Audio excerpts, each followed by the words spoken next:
Imagine waking up in the morning, walking out to your little chicken coop, whatever you can get, and picking up your fresh eggs every morning and making whatever kind of crazy egg concoction you can come up with.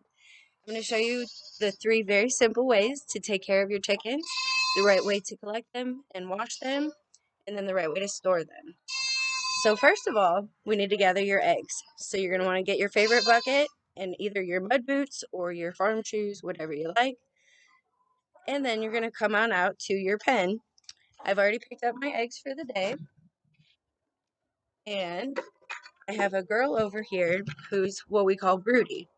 And she's got friends joining her right now, but she is sitting right in there. Her name is Karen. And even though I don't have roosters, she likes to be broody. So that means she thinks she might hatch an egg. So she likes to lay on the eggs. So I pick her up, pull those eggs out because we don't want to leave her sitting on those eggs for any extended period. Now we've got our eggs. We're going to go inside. Some of the yummy things you can do with eggs. Talk about scrambled eggs, over easy, over medium. You can do poached eggs. My baby goats. There's so many wonderful things to do with eggs, and they're so packed with protein, and they're just a delicious snack to have. They're so wonderful and healthy. So when we're cleaning our eggs, the first thing we want to do, if the eggs have been sitting for more than a day or two, you're going to want to soak them. So you're going to put a little cool water in your sink. You're going to add your eggs to your cool water, which I've already started over here.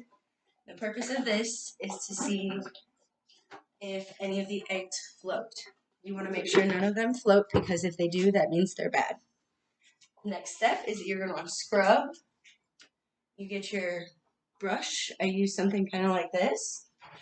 And you take your egg and you just kind of do a circular motion under running water. I forgot to say we do want to have our water running. This will rinse off any of the hay, any poop that might be on there. And it's also taking off the bloom. And the bloom is important because that's what keeps it protected up until you wash the eggs. So once you get your eggs washed, you're going to set them on the side. You want them to dry for at least an hour. Once they are dry, I've been doing this for a minute, so I've got some dry ones.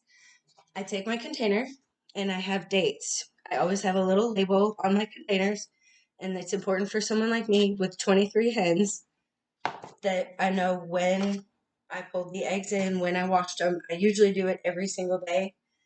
And if you do it every day, you don't have to soak them because you know that you just picked them up every day. But like I said, since we were out of town, I wanted to make sure I went ahead and soaked them. So once we get these all, I kind of try to make a variety of the different eggs in the carton. It's a little aesthetically pleasing when the eggs are different sizes and colors. And now the most important part in storage, once you've got all your eggs labeled with the dates, you take them to your refrigerator, and it's important to go first in, first out. You always want to have the newer eggs towards the back. I have a lot of eggs. So the newer ones are in the back, and I put the older ones that are up front. So that if I sell any, which doesn't happen much, I just give them away for the most part. So now that we know now that we know how to gather our fresh eggs, how to properly wash them, and how to properly store them, you're ready to go on out there and get you some little chicken coop that you can have a few hens and enjoy fresh eggs every day. Cheers, y'all. Thank you.